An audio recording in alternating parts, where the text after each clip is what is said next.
좋은 걸 열어서 사람들이 관심을 많이 가졌다. 다른 과는 되자마자 기업부가 그냥 그런 거 아주 그런 거. 그래갖고 이제는 처음 보는 이용 지금 진짜 지금 사람들이나 그런 거. 그거 3년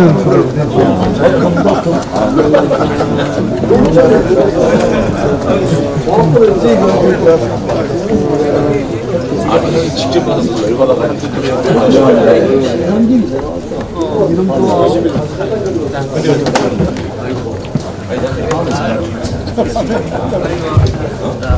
기억이 안 나지. 마지막 인터뷰에서 고의 수록돼 있는 거를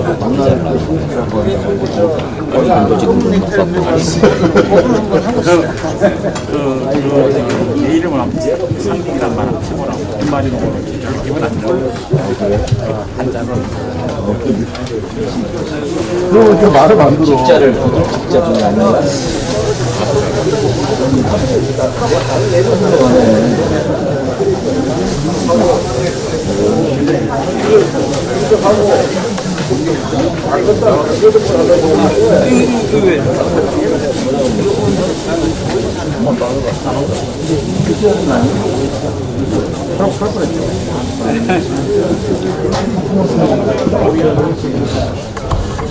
고향으로 간다고? 어서 무서운 괜찮아요? 피카는 그 상태 때문에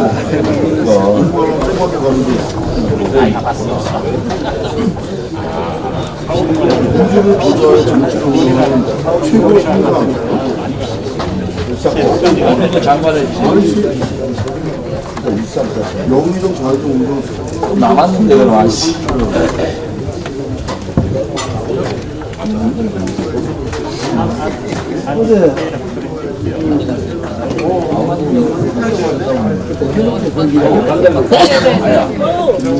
네네네. 이거랬잖아. 다음에 안 되고.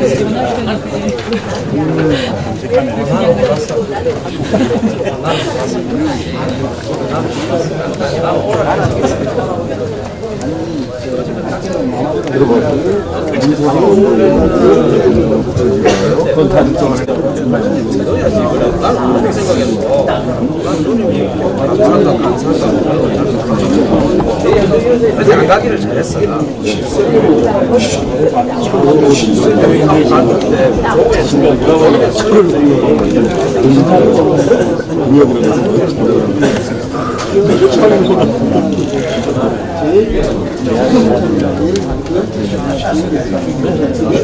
서두르지 마라.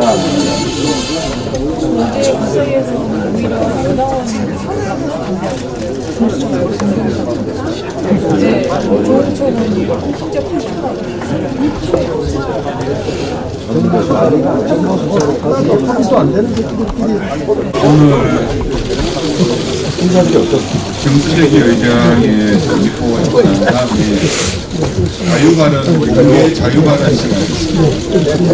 이 발언하시는 미리 말씀을 해주시면 네, 바로 이 발언에 답변하도록 하겠습니다. 아직 안 들었는데 저옆에서 최대한 하라고 하는 건데 어디서 사람을 천명을 모아. 예, 지금까지 공개 발언에는 권성동, 장재원, 필기 의원 세 분의 공개 발언 신청했습니다.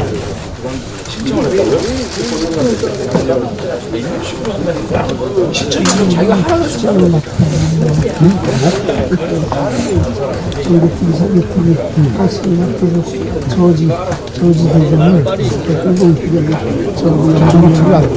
오늘 163차 긴급의원총회 사회를 맡은 이만희 의원입니다.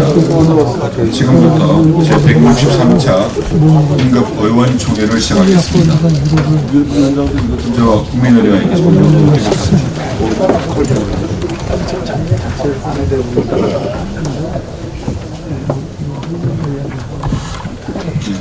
국회에 대하여 영례.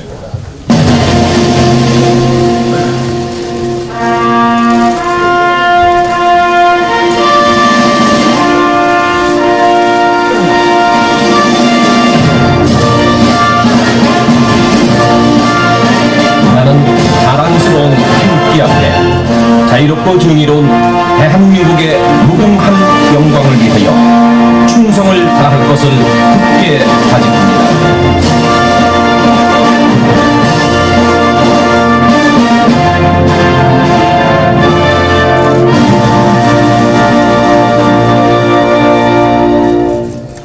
바로 이하 의식은 생략토록 하겠습니다.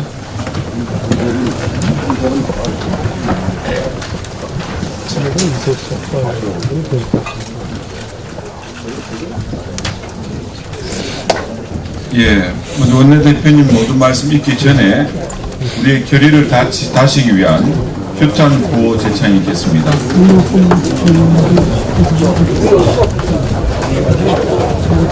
의원님께서는 앞으로 정렬해 주시고요.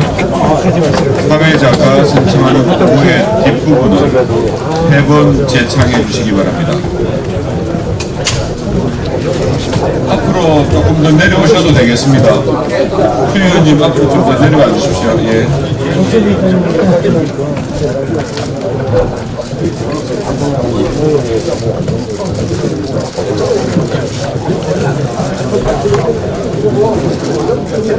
의장님 앞에 드시고 시작하도록 하겠습니다.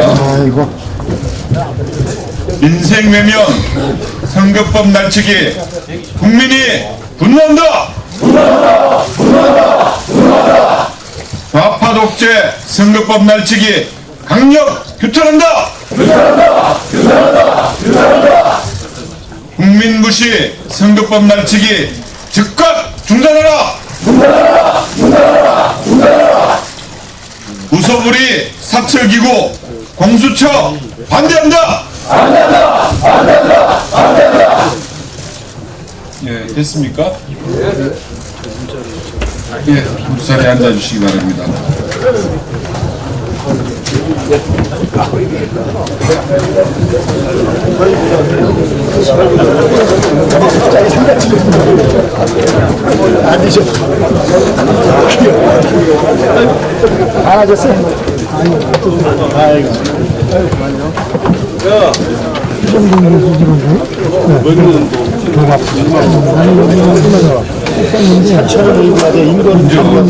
이건 어제 대표님의 모든 말씀이 있겠습니다.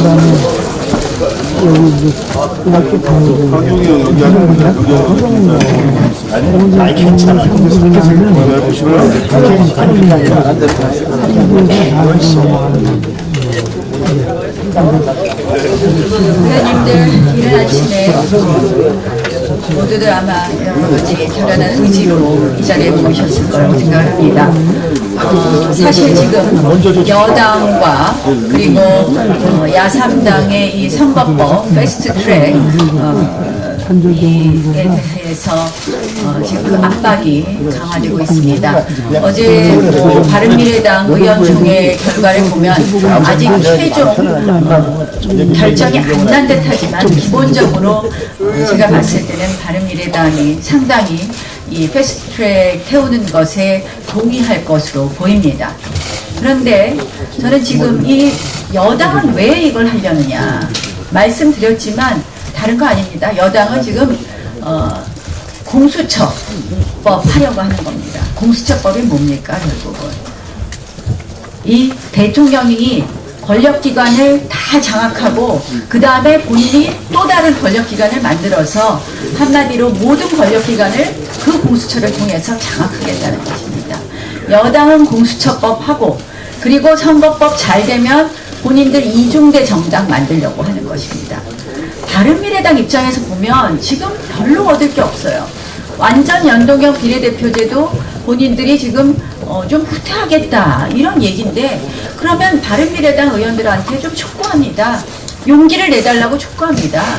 바른미래당이 지금 패스트트랙 세우겠다는 것은 여당 공수처법에 들러리 쓰겠다는 겁니다. 저는 바른미래당의 양식 있는 의원님들의 그런 양식을 믿습니다. 한번 우리 바른미래당 의원들에게 좀 이 패스트트랙, 선거법 패스트트랙에 참여하지 말아달라고 박수를 한번 보내시면 좋겠습니다. 지금 여당이 이야기하는 검경수사권 조정은 우리도 지금 당의 특위를 만들어서 이 부분에 대해서 적극적으로 검토하고 있습니다. 이 검경수사권 조정 문제는 매우 신중하게 해야 됩니다. 최근에 굵직굵직한 사건에서 나온 여러 가지 우려도 또 있습니다. 그래서 이 검경수사권 조정은 우리가 적극적으로 임할 거라고 하는데 결국 여당이 그럼에도 불구하고 지금 일방적으로 하겠다는 것은 공수처 설치법의 그 본질이 있지 않느냐 이런 생각을 합니다. 다른 말씀 안 드립니다. 지금 여당의 이러한 폭거에 대해서는 우리가 선거법을 패스트트랙에 태운다는 것은 의회 민주주의를 이제 부정하겠다는 것이기 때문에 저희가 들고 일어서야 됩니다. 공수처법을 이렇게 일방적으로 통과하겠다는 것은 결국은 이 대한민국의 삼권 분립을 부정하는 거로 보이기 때문에 역시 저희가 들고 일어나야 된다고 생각을 합니다. 결국 지금 3월 국회를 어렵게 열었습니다. 우리 3월 국회에서 해야 될 게 뭡니까? 이 탄력 근로제 단위기간 연장 등 근로관계 3법 통과해야 되고요. 오늘 아침 언론 보도에도 있지만 공시지가가 엄청 올라서 국민 부담이 또 엄청 올랐습니다. 우리가 국민 부담 경감 3법을 또 통과시키겠다고 했습니다. 이런 민생에 관한 것 해야 될 게 많은데 이 의회 민주주의를 부정하는 선거법을 패스트트랙을 태운다는 것은 한마디로 여당과 이 여당에 동조하는 여권성 여당들이 국민 밥그릇 챙기는 데는 관심이 없고 자기 밥그릇 챙기는 데만 관심이 있다는 것을 보여준다고 생각을 합니다. 저희가 이거 반드시 막아야 됩니다. 같이 해주실 거죠?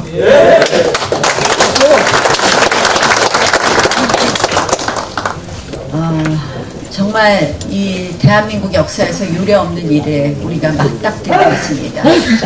의회 민주주의를 이 부정하고 이 선거법을 일방적으로 통과시키려고 하는 이러한 부분에 대해서 저희가 단호하게 맞서야 될 것 같고요. 그래서 의원님들께 오늘 아침에 의원총회를 하는 것은 다름이 아니라 여기에 대해서 우리가 오늘도 혹시라도 있을 합의에 대비해서 저희가 비상대기하고 그다음 앞으로 투쟁을 어떻게 할 것인가에 대해서 긴밀하게 논의하기로 해서 이 자리에 모였다는 말씀을 드립니다. 또 한 가지는 지금 이 새롭게 지금 장관 인사청문회 관련돼서 여러 가지 속속 지금 장관들에 대한 부적격성이 나오고 있습니다. 근데 이 중에서 특히 김현철 통일부 장관의 경우에는 지금 이 정부 이렇게 하는 거 보면 김현철 통일부 장관은 북한 UN 인권 결의안에 왜 대한민국 정부가 찬성하는지 모르겠다고 했습니다. 그런데 그저께 나온 미 국무부의 국가인권보고서에 보면 문재인 정부가 탈북민하고 탈북단체들의 대북 정책을 막기 위해 압력을 가했다는 그런 보고서 보셨을 겁니다. 결국은 이것이 모두 괴를 같이 한다고 봅니다. 탈북민 단체들 돕는 거 이렇게 지원 못하게 하고 이런 거, 이 블랙리스트, 옛날에 우리 보고 말했던 블랙리스트보다 더한 거 아닙니까? 진짜 이 더한 탄압이자 차별이라고 생각합니다.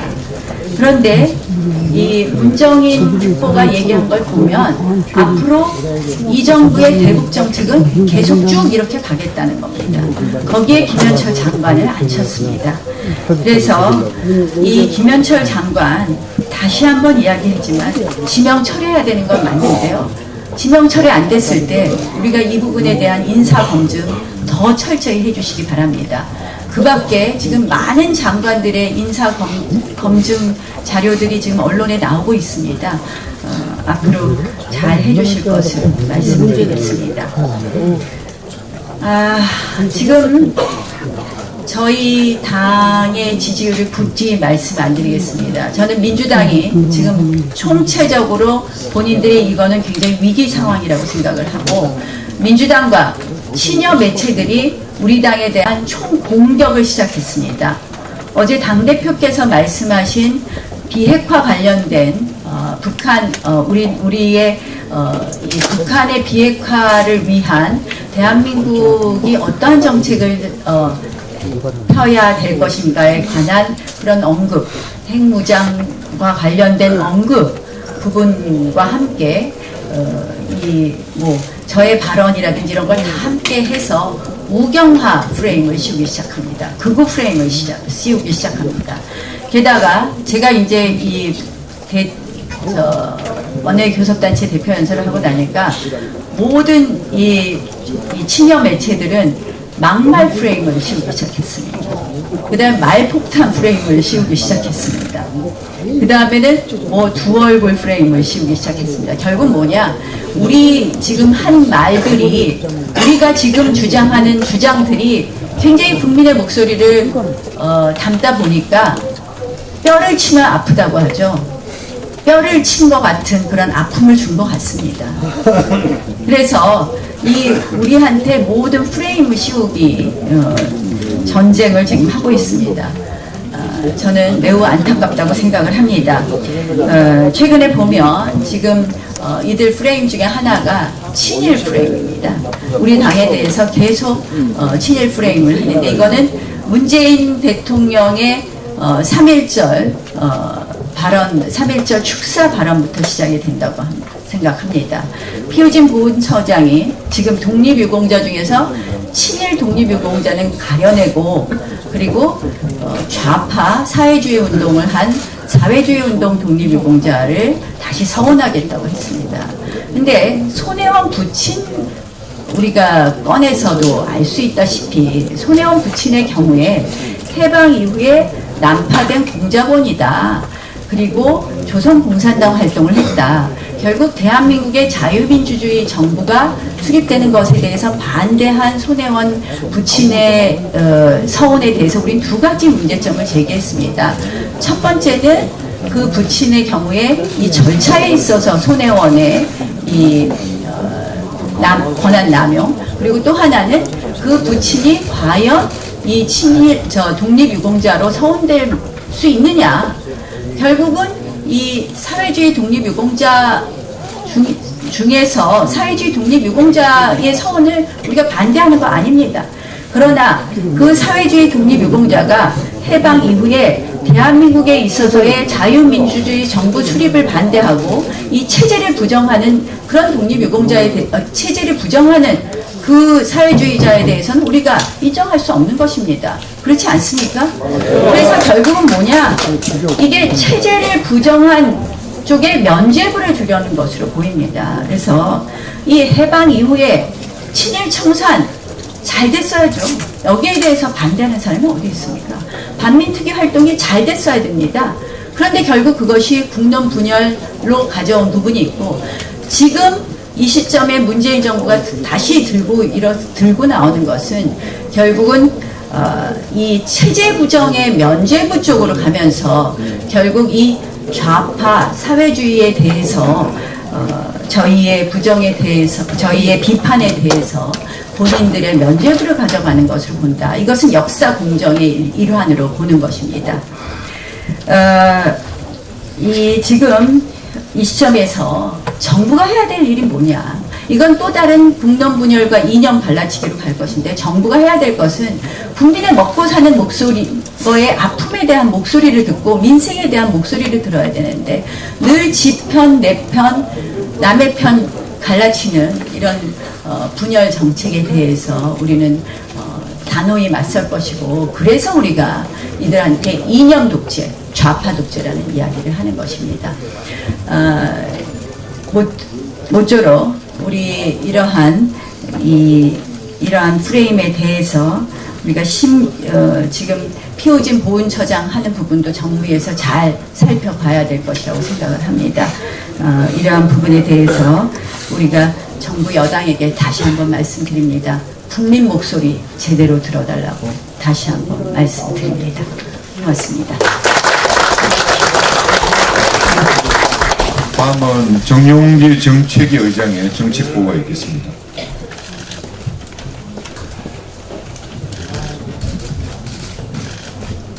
네, 오늘 아침에 그 도화 신문에 보면 공시지가의 급격한 인상으로 인해 그 신음하는 국민들의 목소리가 전부 다 보도가 됐습니다. 뭐 이런 정책적인 얘기보다는 오늘 이 주제에 맞는 말씀을 좀 드려야 되겠는데, 사실은 오늘 이 큰 주제와 공시지가 인상으로 국민들이 신음하는 이 현상과 별개의 것이 아니라고 봅니다, 저는. 그러니까 이 사람들이 지금 자기들은 좌파 혁명을 하고 있다고 생각하고 스스로 촛불혁명이라고 얘기를 하지만 사실은 좌파 혁명 하고 있다라고 생각하고 있고, 그게 목표라고 이렇게 설정을 하고 있다고 봅니다. 그래서 지주와 자본가, 유산계급에 대한 전쟁을 하고 있다라고 자기들 이렇게 생각하고 있다고 봅니다.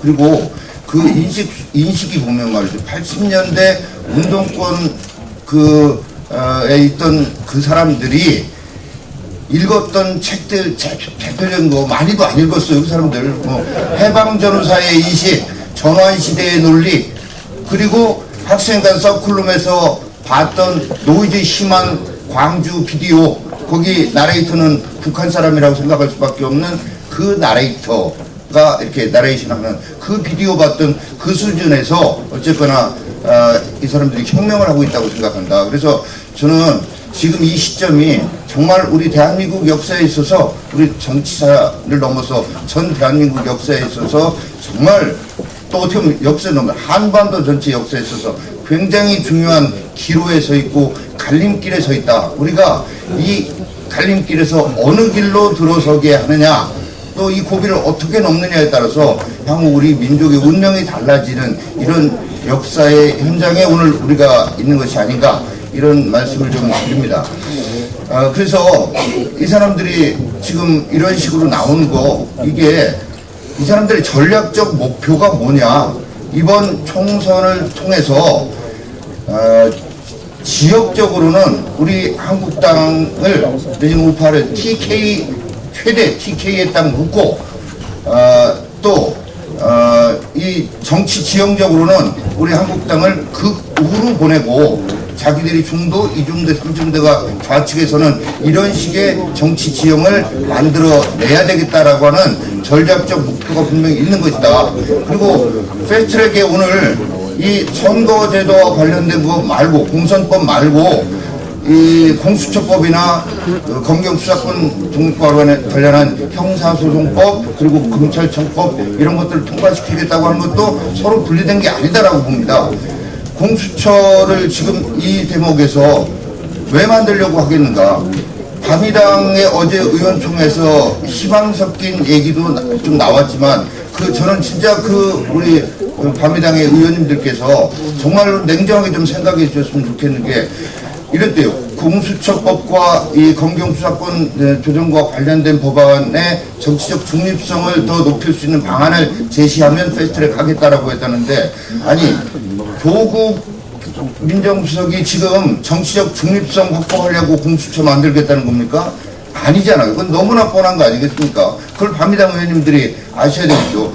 공수처 만드는 이유, 그 조국 수석이 무슨 국회의원은 빼주겠다라고 했다는데, 정말 국회를 모욕하고, 정말 그렇게 되면 진짜로 국민들이 뭐라고 하겠습니까? 가뜩이나 우리 사회에서는 좀 비이성적일 정도로 국회와 국회의원 정치를 매도하는 이런 분위기가 있는데, 공수처 만드는데 국회의원 빼줄게라고 한다면 국회를 어떻게 보겠습니까? 전부 청산의 대상으로 몰아가기 위한 전략이고, 우리를 가지고 노는, 정말 분노해야 되는, 정말 오만방자하고 어떻게 이런 자가 민정수석으로 있는 것인지 참 그렇습니다만은, 그런 공수처 만들겠다는 거고요. 검경수사권 독립과 관련해서도 검찰을 길들이면서 한편으로는 저도 경찰대학교 2년 있고 제가 합니다만은 경찰이 그렇게 됐을 때 엄청난 이 인력을 가지고 있는 경찰이 어떻게 할 것인가, 총선 앞두고 어떻게 할 것인가, 저는 그거 상상하기 어렵지 않다고 봅니다. 물론 우리 당은 검경 수사권 독립은 언젠간 해야 되고 그 해야 된다는 그 자체를 부정하는 건 아닙니다. 그러나 어떻게 될 것인가, 총선 앞두고 이 자들이 왜 이걸 같이 묶어서 패스트트랙에 태우려고 하는가, 그거 상상해 보시려면 지난 지방선거 전에 울산을 한번 보십시오. 울산 지방청장이라고 하는 사람 한 명이 어떻게 울산 선거판을 완전히 오염시키고 뒤집어 놨는지 여러분 보셨지 않습니까? 그게 내년 총선 앞두고 이거 통과되면 전국적으로 일어나게 될 겁니다. 전국적으로. 이거를 하기 위해서 어떤 수단과 방법을 써서라도, 제가 누차 말씀드렸지만 선거 기술자들이 총집합하고 있습니다. 어떤 수단과 방법을 써서라도 개원선 이상의 의석을 확보해서 아까도 말씀드렸듯이 지역적으로는 TK 묻고 정치 지형적으로는 극우로 몰아서 자신들이 좌파 영구 집권을 하겠다, 이런 이게 전략적 목표고, 근데 그렇게 해서 이 나라가 잘 될 거냐, 저는 그 끝이 뭔가, 그 끝은 저는 베네수엘라화 된 대한민국과 3대 세습과 인간성 말살하는 북한의 이 김정은이와의 결국은 연방제 통일을 가기 위한 이런 수순이라고 볼 수밖에 없다. 그럼 그 끝은 뭐겠는가? 정말로 전 세계 속에서 정말 가난한 나라, 정말 치욕을 당하는 나라, 이런 저기가 될 것이다. 우리가 언제부터 이렇게 잘 살았는가? 자유민주주의 체제라는 것을 해방 전후사의 그 전국 속에서 여러 사람이 피 흘리고 싸워서 이겨내서 자유민주주의 체제를 선택하고 해양 세력인 미국과 동맹관계를 맺으면서 우리가 이만큼 살게 된 거 아니겠습니까? 다시 대륙의 변방이자 정말로 질곡의 역사, 5천 역사 중에 대부분이 외세와 관련해서 질곡의 역사였습니다. 그런 저기로 다시 전락하게 되는 이런 역사의 갈림길, 이게 저는 오늘 이 자리라고 생각을 합니다. 그래서 이거를 어떻게든 막아내야 된다라고 생각하고, 지금 이 시점에서는 우리가 의총도 합니다만 의총 이후에라도 바미당 의원들께 정말로 중립성이 확보될 수 있다고 믿을 수 없는 것 아니냐. 공수처와 검경의 정치적 중립성을 확보를 위해서 저 사람들이 이렇게 한다고 우리가 어떻게 그걸 믿을 수가 있겠느냐. 그것만은 막아야 되지 않겠냐라는 논리를 좀 설득하는 게 1단계라고 생각이 되고요. 그렇게 했음에도 불구하고 오늘 패스트트랙에 태우려고 하면 그 태우려고 하는 그 상황 속에서 우리가 뭘 해야 될 것인가. 저는 우리가 불법을 할 수는 없겠지만 불법이 아닌 선에서 할 수 있는 모든 걸 동원해서 그를 막으려고 해야 될 것이다. 그럼에도 불구하고 패스트트랙이 태워졌다. 그때는 그는 이제 이따 비공개해서 좀 더 논의를 해봐야 된다고 생각합니다만은, 정말로 그때는 우리가 이거를 좀 뭐랄까 국민들 보시기에 별로 뭐 심각한 게 아닌가 보네. 그냥 그래도 다 그냥 패스트트랙 태우면 난리 날 것 같더니 그냥 돌아가네. 이런 인식을 하시게 만들면 우리는 이 싸움에서 이길 수 없다라고 생각합니다. 패스트트랙을 채우는 순간 이게 정말 얼마나 중차대한 문제인지, 우리 민족사의 갈림길에서 우리가 잘못된 길로 들어서고 있다는 것을 국민과 함께 해야 되고 국민들께 그걸 알려야 된다고 생각하고, 그 길은 정말 죽기를 각오하고 있다. 한국당이 정말 죽기를 각오하고 싸우고 있다는 것을 국민들께 인식시켜드리는 그런 투쟁 방법을 선택해야 된다고 생각합니다. 감사합니다. 예, 지금부터는 공개 자유 발언이 있겠습니다. 지금까지 4분의 의원님이 신청해 주셨는데요. 먼저 우리 당의 사개특위 위원장이신 권성동 의원님께서 발언하시겠습니다. 예, 당 사개특위 위원장을 맡고 있는 권성동입니다. 원내대표 주재로 한 번 회의를 했고, 또 제가 주재해서 한 번 회의를 해서 우리 당의 수사권 조정, 그다음에 공수처에 관한 대각의 의견이 모아졌기 때문에 이 자리를 빌어서 보고 말씀을 올리도록 하겠습니다. 다 아시다시피 수사권 조정하는 목적은 검찰과 경찰의 상호 견제와 균형 그리고 상호 협력을 통해서 수사의 공정성과 효율성 그리고 국민의 인권을 최대한 신장하기 위해서 하는 겁니다. 근데 지금 조국 민정수석이 주도하에 만든 정부 안의 내용을 보면은 검찰은 그대로 직접 수사 기능, 특수수사를 그대로 하게 되어 있습니다. 선거, 부패, 경제, 사범 등. 그리고 경찰에 대해서는 수사 지휘권을 보안 수사 요구권이라고 말로만 바꿔서 마치 지금과 별 차이가 없음에도 불구하고 엄청난 수사권 조정의 결과를 이뤄낸 것처럼 지금 포장해서 지금 홍보를 하고 있고 또 법무부나 검찰, 경찰의 수뇌부에 대해서는 청와대에서 조정한 그 안에 대해서 반대하지 마라, 비판하지 마라, 그와 다른 얘기를 하지 마라고 입에 재갈을 물리고 있는 그런 실정입니다. 그래서 지금과 다를 바가 없는 안을 갖고 수사권 조정이라고 주장하는 건데 이거 제가 보기엔 이건 무늬만 수사권 조정이지 수사권 조정이 아니다. 결국은 뭐냐? 청와대가 검찰을 이용해서 적폐 수사를 엄청나게 했잖아요. 그러니까 거기에 대한 부채감이 있는 겁니다. 부채의식 때문에 자기들이 문재인 대통령이 대통령 공약에서는 수사권은 경찰로, 기소권은 검찰로 이렇게 한 공약상을 하나도 지키고 있지 않는 겁니다.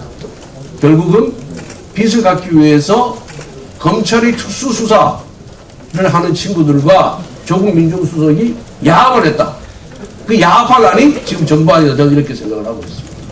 그렇기 때문에 지금 미국, 일본 모든 나라를 비롯해서 검사가 수사권을 갖고 있지만은 검찰이 수사권 행사를 자제하고 있습니다. 이제 우리나라도 과거와 달리 검찰과 경찰의 수준이 엇비슷해졌기 때문에 이제 우리도 그런 길로 가는 것이 진정한 수사권 조정이다. 저는 그렇게 생각을 해서 우리들은 수사권은 경찰로 그리고 그 검찰은 수사 지휘권과 기소권을 통해서 경찰의 수사권 남용에 대한 1차적 사법 통제를 하고 그리고 법원의 2차적 사법 통제를 통해서 국민의 기본권을 최대한 신장시키면서 이 수사의 공정성을 기하는 방향으로 가야 되는 것이 맞다라고 의견을 구했습니다. 모았습니다. 두 번째, 그럼 경찰이 이렇게 수사권을 대부분 다 넘겼을 경우에 그 수사권 남용을 어떻게 막을 것이냐. 결국은 검찰도 그렇고 경찰도 그렇고 지금 모든 수사, 중요한 수사는 청와대의 지시에 따르거나 청와대의 그 속마음에 알아서 기거나 하는 겁니다. 그럼 왜 그러냐면은 결국은 인사권을 대통령이 쥐고 흔들기 때문에 이런 정치적 편향적인 수사가 이루어졌고 그로 인해서 검찰이나 경찰의 수사에 대한 신뢰가 사라졌습니다. 그래서 이 검찰 수뇌부나 경찰 수뇌부에 대한 대통령의 수사권을 제약하는 방식으로 이 인사의 독립성 내지 공정성이 기해지지 않으면 수사의 정치적 중립성이나 독립성도 기할 수 없다 해서 그런 방향으로 저희들이 지금 아이디어를 짜내고 있고요. 그리고 우리 대한민국 수사기관처럼 무소불위 권력을 갖고 있는 나라가 없습니다. 이러한 것을 막기 위해서 좀 더 형사소송법에 우리 국민의 인권을 보장하는 조항을 좀 늘리기 위해서 구속영장 재청구를 대폭 제한하려 그런 계획을 갖고 있고 그 다음에 조서가 검사가 작성하는 조서는 경찰이 작성하는 조서보다 우월적 증거 능력을 갖고 있습니다. 이것도 폐지해서 검사나 경찰이나 조서의 증거 능력을 동일하게 하는 방향으로 이렇게 제안을 하려고 합니다. 또한 요즘 검찰이 특수사하는 거 보면은 사람을 불러서 들어오는 순간부터 조서 작성을 해야 되는데 7번, 8번, 10번씩 면담이라는 명목으로 불러가지고 뭘 하는지 모르겠어요. 조서도 안 만들고 수사보고서도 안 만듭니다. 이러한 검사 면담 형식의 조사를 전면적으로 금지함으로써 국민의 기본권을 보장하는 방향으로 저희들이 의견을 모았다는 말씀을 드리고 다음 주에 법안을 저희들 정식으로 법안을 제출하려고 그럽니다. 우리가 법안을 제출 안 하니까 뭐 민주당에서 우리가 발목 잡는 것으로 비춰지기 때문에 이렇게 해서 원칙으로 가야 되겠다. 그리고 특수부는 고등검찰청 소재지에 12대 그리고 검찰 특수부는 두 대 임원도 아직 법에서 제한을 하려고 합니다. 뭐 7명 이내, 10명 이내 이런 식으로 제한을 해서 검찰이 직접 수사 기능으로 이런 정치적 논란을 피하고 검찰은 인권 옹호 기관으로 경찰의 수사권 남용을 통제함으로써 인권 옹호 기관으로 거듭나게 함으로써 검찰의 대한 국민의 신뢰를 제거하는 방향으로 저희들이 안을 만들겠습니다. 정식으로 상황이 되면 다시 한번 의원 총회 보고 드리겠습니다. 이상입니다. 예, 다음은 국회 정개특위 간사이신, 민주당의 간사이신 양재원 의원님의 발언을 해주시겠습니다. 아니야, 핵심만 잘 찔렀어.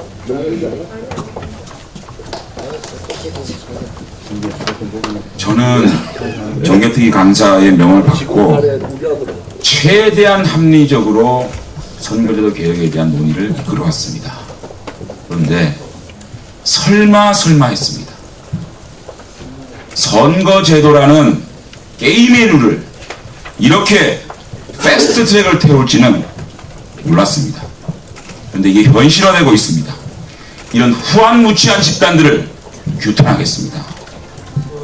지금 대한민국의 의회민주주의는 조종을 논리를 하고 있습니다. 경제 독재, 안보 독재, 사법 독재에 이어서 국회마저 소나기에 잡아내려는 선거 독재의 망악이 드러나고 있습니다. 저희들은 작년 12월 5당 원내대표의 합의에 근거해서 합리적이고 교과서적인 선택을 요구했습니다. 대통령제를 유지하려면 270석 비례대표를 폐지하고 지역구 소선구를 선택하든지 내각제를 전제로 한다면 연동형 논의해보자 양자택일을 요구했습니다. 그런데 민주당은 오로지 대통령 하명 법안을 통과시키기 위해서 야3당에게 선거제도 패스트트랙이라는 탐욕적 미끼를 던졌습니다. 야3당은 야당의 생존을 위해 그 미끼를 덥석 물려고 하고 있습니다. 이것이 정치개혁입니까? 정략적 야합을 정치개혁으로 포장해서 국민들을 기만하고 있는 것입니다. 도대체 선거제도라는 게임의 룰을 수로 밀어붙이는 것이 정치개혁입니까? 정략과 야합의 음습한 뒷거래를 정치개혁으로 포장하는 그 뻔뻔스러움에 소름이 끼칠 지경입니다. 아무리 막 간다고 하지만 선거제도 논의에 제1야당을 배제시키고 자기들끼리 작당 모의하는 작태는 연동형 비례대표 밀매 조직들이 결탁한 국회 찬탕의 행위인 것입니다. 즉각 멈추십시오. 민주당은 야3당에 던진 연동형 비례대표제라는 썩은 고기 덩어리를 걷어치우십시오. 썩은 냄새가 진동합니다. 투쟁합시다. 이들의 폭거를 국민들께 알립시다. 우리들이 철저히 배제되고 저들끼리 만든 선거제도로 우리가 총선을 치러야 됩니까? 자유한국당은 선관위 장악에 이어서 차기 총선 장악을 위한 민주당의 폭압적 의회주의 말살에 결사항전하고 대한민국의 자유민주주의와 숭고한 의회민주주의를 지켜나가겠습니다. 감사합니다.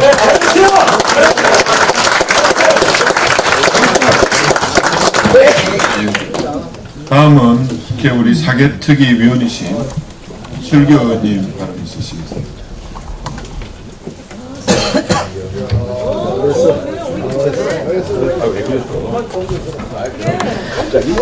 네, 오늘 존경하는 우리 나경원 대표님과 동료 의원 여러분, 제가 지난해 11월 1일부터 우리 국회 사개특위의 위원으로 참여하면서 그동안 논의되고 진행된 과정에서 파악한 이런 이 여당의 청와대와 여당의 음모를 간략하게 보고드리고자 합니다.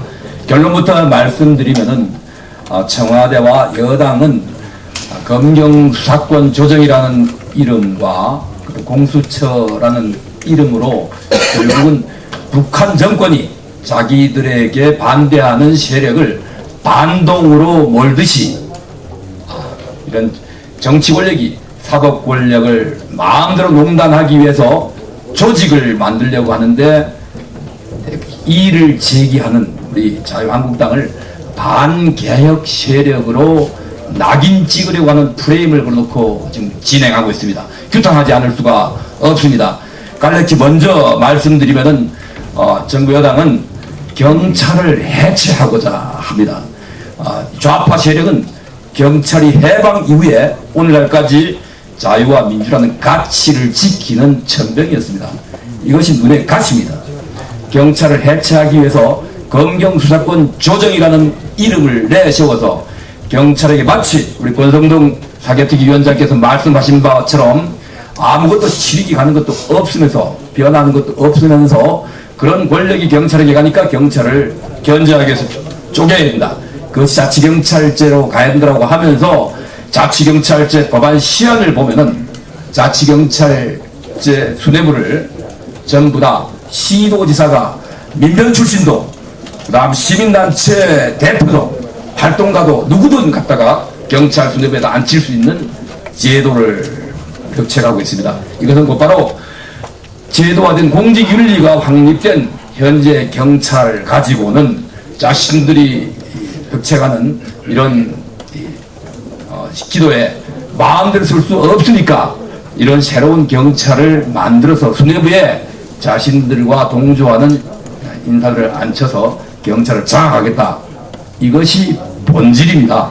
자치경찰제가 분권이 아니라 자신들에게 거추장스러운 기존의 경찰 조직을 해체하고 새로이 자기들이 쓸 수 있는 마음대로 부릴 수 있는 이런 충견을 새로이 만들겠다는 것이 그 저의에 깔려있다. 두 번째 공수처입니다.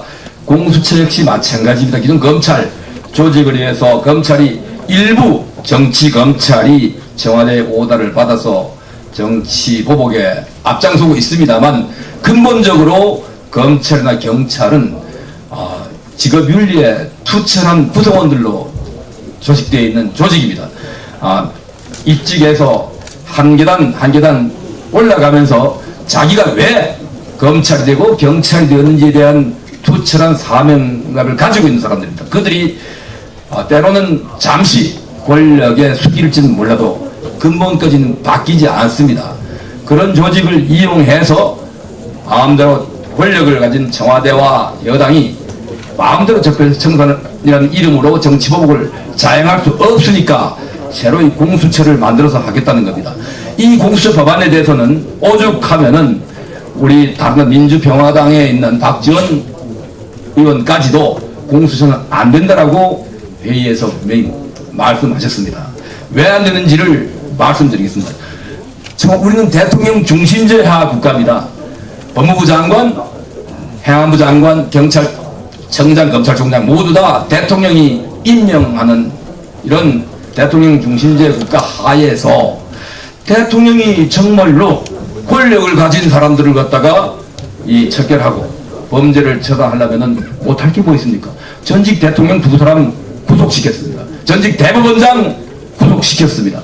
또한 현직 육군 대장도 그런 얄궂은 사람의 근거 없는 모함으로 구속시켜놓고 얼토당토하는 범죄를 결국은 뒤집어 씌워서 처벌하는 이런 무소불위의 권력을 검경수사권을 마음껏 활용할 수 있는 이런 나라입니다. 그런데 왜 권력형 비리를 공수처가 없으면은 척결하지 못한다 라고 국민에게 거짓말합니까? 이것은 국민들에게 사기를 치는 사기 행각입니다. 대통령의 의지가 있으면은 충분히 특별감찰관부터 중립적인 인사를 임명해가지고 나나 자신이나 측근들에 대한 수사를 철저히 하라고 촉구한다면은 더 이상 누가 대통령 스스로가 법 앞에 평등하게 이 법의 지배를 받겠다고 하는데 감히 어떤 실세가 법 앞에서 특권 가졌겠다 하고 특권을 달라고 요구할 수 있겠습니까? 이것은 생판 거짓이고 소수의 자기들의 지지자들 자신들과 코드가 맞는 사람으로 하여금 공수처라고 하는 이런 충견을 만들어서 그런 사나운 개로 하여금 본인들이 공격하고 싶은 사람을 갖다가 마음껏 물으려고 하는 이런 조직을 하나 만들겠다는 것입니다. 그래서 저는 지난 사개특위 출범 이래 16번의 회의에 한 번도 안 빠지고 지켜봤습니다. 검경 수사권 문제는 각 당에서 공이 누구도 반대하지 않고 더 나은 대안을 마련하자고 지금 의견을 제시하고 대화가 되어가는 중에 갑자기 지금 패스트트랙을 태운다고 합니다. 참으로 이 가소롭고 국민 무서운 줄 모르는 오만한 정권이라 하지 않을 수가 없습니다. 또한 공수처는 우리 검경 소위에서도 이번 사개 특위에서는 이것을 계속 논의하기가 쉽지 않고 검경 수사권만 가지고 한번 좋은 안을 만들어보자 이렇게까지 다 해놓고 어느 날 갑자기 지금 이 공수처를 밀어붙인다고 하는 것은 제가 말씀드린 바와 같이 청와대와 또 그다음에 여당은 국민들에게 도움이 되는 이런 조직을 만들겠다는 게 목적이 아니라 자기들 장기 집권 음모에 방해가 되는 상대 세력을 탄압하고 그들의 족쇄를 채우기 위한 이런 기도에 불과하다는 것을 다시 한번 말씀 올립니다. 검경 수사권 문제는 결코 이 정부가 경찰과 검찰 간의 수사권 조정을 하겠다는 게 목적이 아니라 자신들에게 방해되는 경찰력을 해체하는데 그 목적이 있다는 걸 우리 당에서 동료님께서 명확히 이해를 해주시면 감사하겠습니다. 이상입니다. 예, 다음 공개 발언 의원들이 2분 남아 계십니다. 박상도 의원님 공개 발언 해주십시오.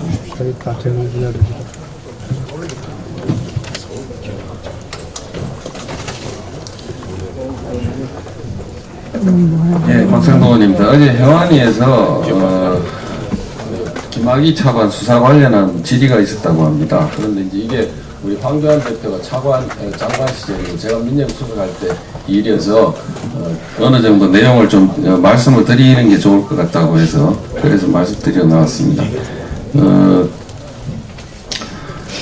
제가 이제 우선 차관을 고위공직 후보자이기 때문에 인사검증을 이제 합니다. 이 인사검증할 때 당시에 이제 수사기관에서 무슨 중요한 비리를 수사하고 있는 게 있는지 이런 내용을 1차적으로 이제 확인을 했습니다. 그런데 경찰에서 들은 얘기는 공식적인 수사하고 있는 게 없다 하는 공식적인 회신을 받았습니다.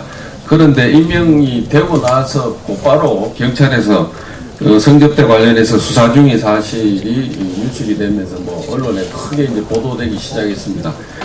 대통령이 임명하는 고위공직자고 본인이 혐의 사실을 그 당시 부인하고 있었기 때문에 신속한 진상규명이 필요하고 해서 특감반에서 관련 내용을 이제 확인했습니다. 그 확인하던 중에 김학의 차관이 사직했고 이제 수사가 별도로 진행 중이었기 때문에 수사를 통해 사실 여부가 가려질 상황이기 때문에 감찰은 더 이상 진행하지 않았습니다. 사직했기 때문에. 그 뒤에 이제 경찰이 진행하는 수사에 대해서 보고를 받았다 이런 얘기 의혹들이 막 진행이 나옵니다만 어제 그저께 경찰 수사 책임자가 언론에서 수사 과정에서 경찰 내부에서든 외부에서든 직접 외압을 받은 바 없다고 밝혔습니다. 저도 외압을 행사한 적도 없습니다. 수사에 관여한 적이 없습니다. 관련해서 검찰 수사 중일 때는 최동욱 검찰총장이 당시 검찰 수사 책임자인데 저희들이 얘기한다고 되겠습니까? 그 다음에 또 저는 8월 초에 이제 그만두고 나왔기 때문에 검찰이 수사 중일 때는 어떤 일이 있었는지 저는 모릅니다. 좀 관여할 위치에 있지도 않고. 그래서 이런 내용에 대해서 JTBC하고 KBS 기자한테 이렇게 내용을 다 알려줬습니다만 그냥 무슨 의혹이 있다 이런 식으로 막 보도가 지금 나가고 어제 해관위에서 여당 의원들이 그런 질문을 한 것 같습니다. 이 부분에 관한 저는 이런 생각을 합니다. 제가 문다혜에 대해서 물으니까 저를 응분의 조치를 취할 거다고 이렇게 이제 했지 않습니까? 응분의 조치가 경찰에 이제 고발하는 그게 응분의 조치였는가 본데 그 응분의 조치 이후에도 제가 계속해서 이 의혹을 보도하니까 이게 이제 아마 무슨 문제가 제기하면 얘기가 되지 않겠냐 생각하고 이런 얘기를 하고 있는 것 같습니다만 전혀 사실무근이라는 점을 말씀드립니다. 그 다음에 아까 친일 관련해서 문재인 대통령이 청산하자는 얘기를 이제 하고 있습니다. 제가 작년에 대정부 질문 때 문 대통령이 일제강점기 민족 수탈기구였던 동양척식주식회사 직원으로 입사해서 부를 축적한 김지태 그때 10대 재벌 반열에 들어갔다고 합니다. 부를 이런 방식으로 동양척식주식회사에 들어가서 부를 축적한 사람입니다. 이런 사람들의 유족들이 87년도에 국가 상대로 제기한 법인세 취소 소송에 문재인 대통령도 변호인으로 나섰습니다. 친일파 유족들의 재산을 환수하는 데 도움을 주는 소송에 노무현 대통령이 먼저 나섰고 이어서 문재인 대통령도 나섰습니다.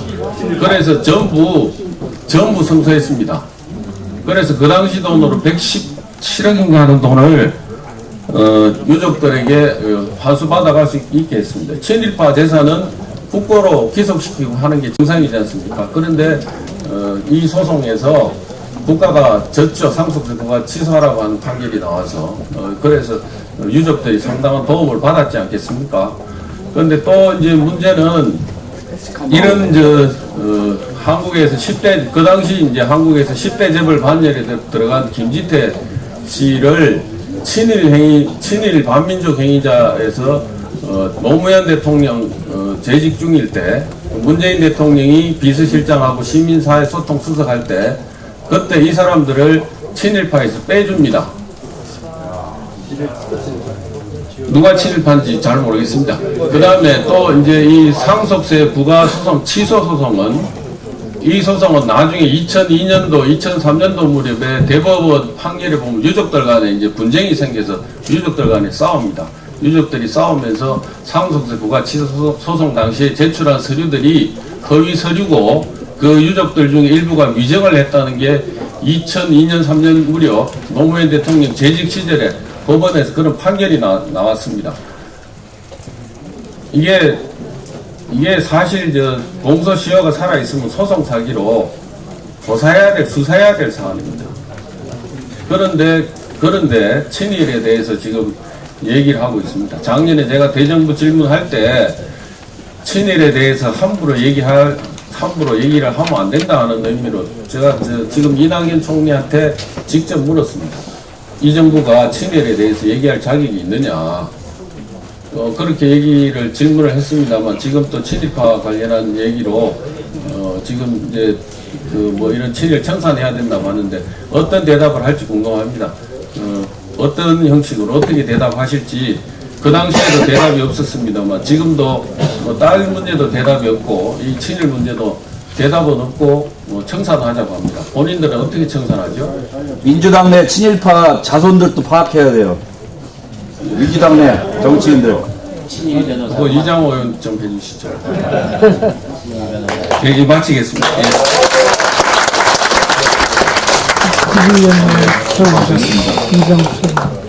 다음 공개 발언의 마지막 순서입니다. 최교일 의원님 발언해 주십시오.